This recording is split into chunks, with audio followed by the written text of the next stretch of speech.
Bonjour à toutes et à tous, ou plutôt bonsoir, puisque il est assez tard quand je tourne cette vidéo, mais l'actualité fait que j'avais envie de vous parler, les amis. Je voulais revenir avec vous sur tout ce qui se passe en ce moment à la WWE. Regardez-moi ce programme, tout ça, c'est tombé aujourd'hui. On a premièrement une nouvelle vague de licenciements à la WWE. Je vais vous lister toutes les superstars concernées.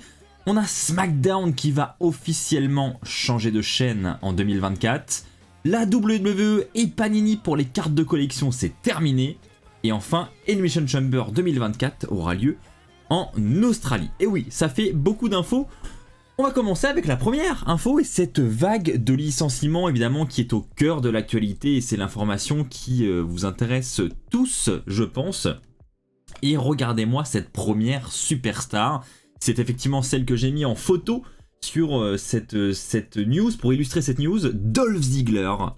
Vous savez à quel point je tiens Dolph Ziggler dans mon cœur, donc forcément, ça me fait mal de me dire que Dolph Ziggler n'est plus sous contrat à la WWE, me dire qu'on ne le verra plus. Après, on va être honnête, les amis, on ne le voyait plus trop à l'écran, il était absent, il était de moins en moins impliqué dans les programmes les plus importants de la fédération. Mais ça n'empêche que c'était une figure de cette fédération, près de 20 ans de carrière à la WWE. Enfin voilà, c'était vraiment une superstar assez importante, mine de rien, et ex-champion du monde, multiples fois champion intercontinental, enfin bref, une très très grosse superstar, mais ça n'est pas le seul, les amis, concernés, puisque nous avons également Shelton Benjamin, qui est concerné par ce licenciement, pareil, très très grand champion à la WWE, excellent athlète, donc là aussi c'est surprenant. Elias fait partie de cette vague de licenciements, donc là pareil, ça n'est pas rien, hein. Elias qui est licencié, là aussi une grosse superstar. On a également Mustafa Ali, et là c'est d'autant plus surprenant puisqu'il était impliqué dans le prochain pay-per-view de la NXT, No Mercy, il devait avoir un match, donc là c'est un renvoi qu'on n'a vraiment pas vu venir pour le coup. Il y a également Emma qui est concernée par ce licenciement, nous avons également Rydick Moss, Emma, je l'ai déjà dit, pardon, Rick Boogs, voilà, qui était pendant longtemps aux côtés de Shinsuke Nakamura. Eh bien, c'en est terminé pour Rick Boogs, également du côté de la WWE. Nous avons Alaya également, qui fait partie de cette vague. Et enfin, pour terminer, Top Dollar, qui faisait partie du clan Itro.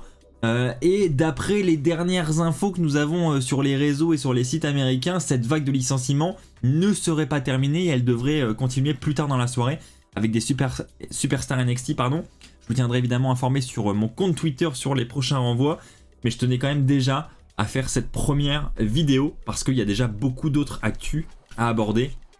Mais vous l'aurez compris, coupe budgétaire suite à cette fusion de la WWE et de l'UFC, on l'attendait, elle commence ce soir en espérant qu'elle aille pas trop loin, mais il y a déjà quelques belles surprises, enfin plutôt mauvaises surprises. Belle surprise dans le sens très surprenante, quoi. C'est Dolph Ziggler. Honnêtement, je l'aurais vraiment pas vu venir et je m'y attendais vraiment pas. On continue avec SmackDown qui change de chaîne en 2024. Effectivement, ça aussi, c'est tombé cet après-midi. C'est un communiqué officiel, hein. Donc là, pour le coup, c'est officiel, tout simplement. Je sais pas pourquoi je cherche mes mots. C'est officiel, c'est officiel. SmackDown retournera sur USA Network, qui est donc la chaîne américaine qui diffuse actuellement Monday Night Raw toutes les semaines. Donc pour ceux qui ne le savaient pas, hein, jusqu'à maintenant SmackDown était diffusé sur la Fox aux États-Unis. Et bien la Fox a perdu son deal avec la WWE pour SmackDown. Donc changement de chaîne pour SmackDown pour une durée de 5 ans. C'est le deal qui a été signé, ça dure 5 ans. Et tenez-vous bien, belle petite négociation, hein, de la part de la WWE. Voilà, hein, on sait que la WWE se porte bien depuis plusieurs années. Là, la petite négo pour SmackDown, elle va mettre la WWE pas trop mal également, puisque le deal est estimé à 1,4 milliard de dollars selon le Wall Street Journal pour les 5 ans. Donc 1,4 milliard, vous imaginez, juste pour avoir le droit de diffuser SmackDown. Enfin, c'est un truc de malade, soit une augmentation de 40% par rapport au deal qui avait été signé avec la Fox en 2019. Donc voilà, je vous laisse faire un petit calcul. Voilà, je pense que les calculs sont vite faits et voilà, forcément la WWE a pris sa décision assez rapidement et a décidé de changer de chaîne pour SmackDown. On ne sait pas ce qui va se passer du côté de Raw. Il est dit que Raw pourrait changer de jour de diffusion. pourrait passer du lundi à une autre journée dans la semaine, voire peut-être même changer d'une autre chaîne de télé, passer à une autre chaîne de télé, voire Amazon Prime. Voilà, on sait que Amazon fait partie des favoris pour obtenir le show rouge, à voir si ça va se confirmer, à voir si USA Network va mettre encore plus d'argent sur la table pour conserver également le show rouge aux côtés du show bleu. Là pareil les amis, je vous tiendrai informé dès qu'on en saura un petit peu plus là-dessus. La WWE et Panini, c'est terminé. Et oui, là aussi, une nouvelle info. Et je tenais à en parler dans cette vidéo parce que je sais que c'est quelque chose qui vous tient à cœur. Hein.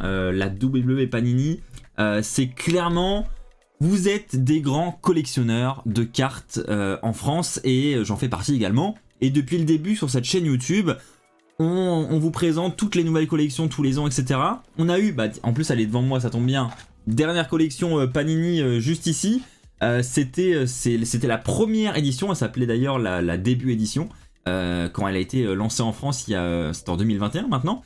Il devait y avoir une nouvelle collection l'année dernière, on n'a pas vu la couleur malheureusement. Donc voilà, on se posait un peu des questions, et bien désormais c'est officiel. Hein, la WWE a arrêté son deal avec Panini, rupture de contrat alors qu'il restait plus de 2 ans pour ce deal, hein, et c'est assez surprenant justement. Et le problème c'est que Panini continue à l'heure actuelle à vendre des produits WWE avec la licence WWE et ils n'ont pas le droit de le faire. Donc il y a des petites histoires juridiques là qui sont en cours entre Panini et la WWE avec la WWE qui serait en train de demander une injonction à Panini pour cette pratique illégale. Donc à voir ce que ça va donner. La WWE souhaiterait tout simplement que Fanatics prenne la relève. Fanatics qui est donc l'entreprise qui gère actuellement tout le merchandising de la WWE, le shop en ligne, l'Euroshop également, et bien ça serait également eux qui géreraient toute la partie carte de collection. C'était déjà prévu pour 2026, mais en fait la WWE a préféré briser ce deal avec Panini pour commencer dès maintenant avec Fanatics. Donc à voir ce que ça va donner, à voir si ça va débarquer chez nous en France. Là encore les amis, je vous tiendrai informé dès qu'on en saura un petit peu plus. Et enfin pour terminer les amis, Elimination Chamber 2024 en Australie, c'est officiel. Effectivement, regardez-moi ce visuel qui a été diffusé et donc officialisé par la WWE cet après-midi. Elimination Chamber ira du côté de Perth en Australie et ce sera le 24 février 2024. Et on remarque, info importante, que c'est un samedi. Ce sera un samedi 24, donc à une heure plutôt raisonnable pour nous. Hein. Je pense que ça devrait être le matin, heure française. Ce sera à l'Optus Stadium. Donc voilà, c'est une info qui fait plaisir. Et moi, je continue à penser que c'est une bonne idée d'internationaliser comme ça les grands événements de la WWE.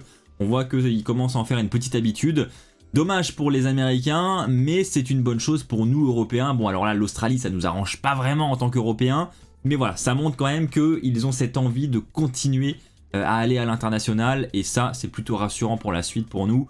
Pour avoir un autre petit Premium Live Event comme Money in the Bank l'année dernière. Voilà, si on pouvait avoir un petit show comme ça l'an prochain, je pense qu'on serait tous d'accord. Je pense que vous allez être d'accord avec moi.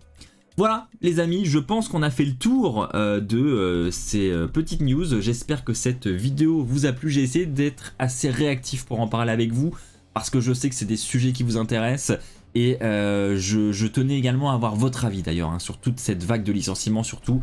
N'hésitez pas à me partager vos réactions dans les commentaires. Je pense que tout comme moi, vous êtes choqués pour certaines de ces superstars. J'espère quand même que cette liste ne va pas aller trop loin. On se retrouve très vite. Je vous tiens informé sur mon compte Twitter et sur YouTube très prochainement. D'ici là, portez-vous bien. Et surtout, n'oubliez pas, soyez toujours très fiers d'être fan de catch. Allez, bye tout le monde!